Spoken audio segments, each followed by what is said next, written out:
એ નૈનાબેન, આ તમે સવાર બીજાના ઘર આગળ કચરો કેમ નાખ્યો? બોલો બોલો, સવાર પડી ગઈ તમારી. સવાર પડી એટલે જ આયા. એ તો સવાર પડી ગઈ, સવાર પડી ગઈ. સવાર પડી એટલે આયા ને પણ તમે મારા ઘર આગળ શું કામ નાખ્યો કચરો? આ કચરો બે નથી નાખ્યો, પૂછો બોલે આ કચરો બે નાખ્યો. તમે હા કહો છો કે ના? હા, જો છોકરાએ હા પાડ્યો. એટલે તમે જ કચરો નાખે, મેં જોયું તું. આ કચરો તો હવાથી ઉડીને આવ્યો. અને આ ગોવાના જવા ખોટું બોલો છો હવાતું. કચરો હવામાં ઉડીને આવે, પોદું ચાલતું નહીં. એ તમને ના દેખાય, તમે કચરો જોયેલું ખોટું હોય છે. ભાઈ કોણ તમે હડતું ખોટું ના બોલશો? કચરો ઉડી નહીં આવ્યો, તમે નાખ્યો, મેં જોયો ને છોકરાએ જોયો. તમારું જોયેલું ખોટું હોય ને તે જોયેલું ખોટું પડે. તમે હવામાં ઉડીને આવ્યો હોય તો તમે ભેગો ચમ ના આવ્યા ઉડી? તમારે આવું તો ભેગું કચરા ભેગું. ના ના, કચરો કાપી છે. જો કચરો હોય તો કચરા ભેગું તમારે આવવાનું. હવે હું મગજથી જઈ ના કઈ શું કરું? એ તમારું મગજ છે, આ ભગવાનનું. મગજ તો સારી મગજ દઈ ના કરશો. હવે આને મારું જીબી કરી. તમારા ઘરવાળા બોલી.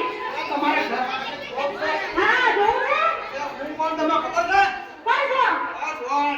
આ તમારા કાકા મોટા છો એટલે મારા ઘરવાળો. બોલો, હા, બોલો. એ લઈને બાપુ આવજો. એ નડિયા બાપા. આ લઈને બાપુ આવજો.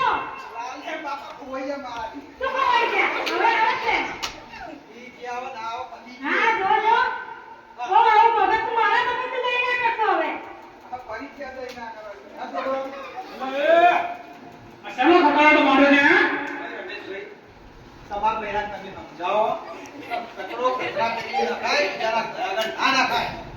એ ભરત ભંગાર,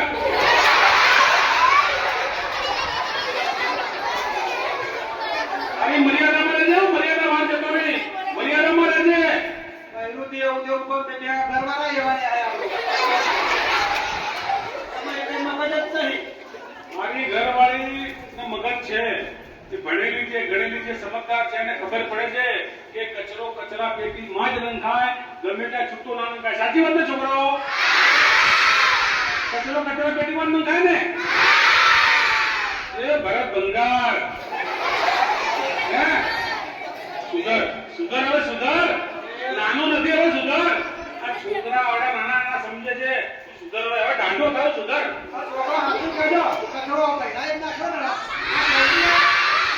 પહેલી એ નાખ્યો. એ ચવલી ચવલી કરતો નહીં, એ તો એક હાથ મારી છે. એક જ લાખ દેવો છે ને, બાલાસિનોના પટ્ટે વાળી પડીશ.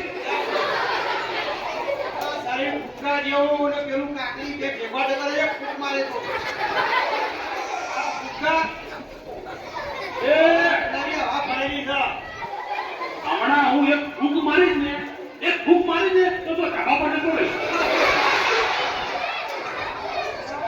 બોલે ફૂટ પર નીકળી ગયા. ઉપર બોલ આવે. આનો રોજનો પગાર છે. આનો તમે નહીં, મારો રોજનો પગાર છે. આનો હતો આજે આનો ફેસલો કરી જ નાખવો છે. સાચી વાત ને? આજે તું વચ્ચે પડતી નહીં. આજે તો હું આનો ફેસલો કરી જ નાખું. છોડી દો, છોડી દો, છોડી દો, છોડી દો.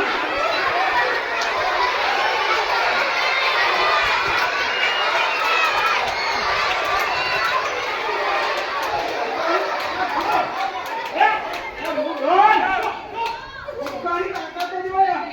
ચૂપ! એવા વચ્ચે આ હું કચરા લાવી છું. હા, તમારે કચરો ઝઘડો છે ને, તમારો કચરો મને આપો. અને ઝઘડા બધા બંધ કરો. સારું લાગતું નથી. રોજ પડતું લેવાનું, એનો ઠંડો પીસ કરવાનો. આ ઝઘડી બાબુને ખાવ પડે તમારે. મારા ઘર આગળ કચરો નાખ્યો. હમ? મેં એમને કહ્યું, કચરો કચરા પેટી નાખો, મારા ઘર પર ના નાખશો. સારું સારું. એમાં મગજ મારી થઈ, કાપી દેવાની વાત છે. હું સમજાવું. આ બેન શું કહે છે? આ સાચી વાત છે? અરે રોજની મગજમારી છે આની તો અમાર જોડે. રોજ ઝઘડે છે, હા રોજ ઝઘડે. કચરો અમે નથી નાખતા ને ઘરે. હવે કરતા નહીં.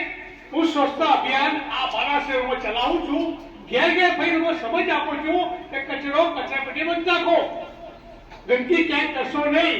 ગંદકી કેવી એ મહા પાપનું કામ છે. જ્યાં જ્યાં ગંદકી ત્યાં ત્યાં મંગળ ચાલે છે. એટલે સુધરી જાવ, ઝઘડા કરતા નહીં. સમજાયું તમે? અને રમેશભાઈ, અમે તો સમાજ સેવક છો, અને તમારા ઘરમાં આવું ચાલે? મારી વાત તો સાંભળો તમે, કચરાના તમે આને સાંભળો, મને પણ સાંભળો. હું એમ કહું છું કે આપણને કચરા પેટી દીઠ કચરાની ડોલો આપેલી, બરાબર, ડસ્ટબિન આપેલા છે. તો કચરો હંમેશા કચરા પેટીમાં નખાય. જે સૂકો કચરો હોય, જેમ કે કાગળ છે, પૂઠા છે, પ્લાસ્ટિક છે, આપણે મસાલા પડીકા હોય, આવો જે સૂકો કચરો હોય એ વાદળી કલરની ડોલમાં નાખવાનો. એ કચરાને સરકાર આપણા શહેરની બહાર લઈ જઈ અને એમાંથી વીજળી ઉત્પન્ન થાય છે. જે ભીનો કચરો હોય છે, જેમ કે શાકભાજી, શાક સમાજની વખતે જે શાકભાજી વધી હોય, એઠવાડ હોય, ચાની ભૂકી હોય, ચાની પત્તી હોય, દૂધની થેલી હોય, આવો જે ભીનો કચરો છે એ લીલા કલરના ડબલામાં નાખવાનો, લીલા કલરના ડસ્ટબિનમાં નાખવાનો. એ લીલી કચરા પેટીમાં નાખીએ એને સરકાર આપણા શહેરની બહાર લઈ જઈને એમાંથી જૈવિક ખાતર બનાવે છે, જે ખેડૂતોને પણ ઉપયોગમાં થાય છે.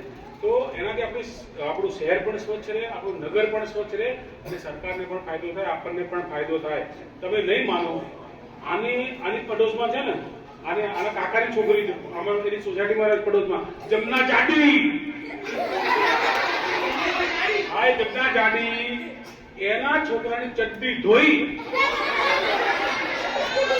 જે સાબુ વાળું પાણી હોય ને, સાબુ વાળું પાણી છૂટું રોડ પર ફેંકે છે. ઠંડક કરે છે રસ્તાના. એટલે ઠંડક ના કહેવાય. એના કારણે આવા જે બાળકો જે સ્કૂલે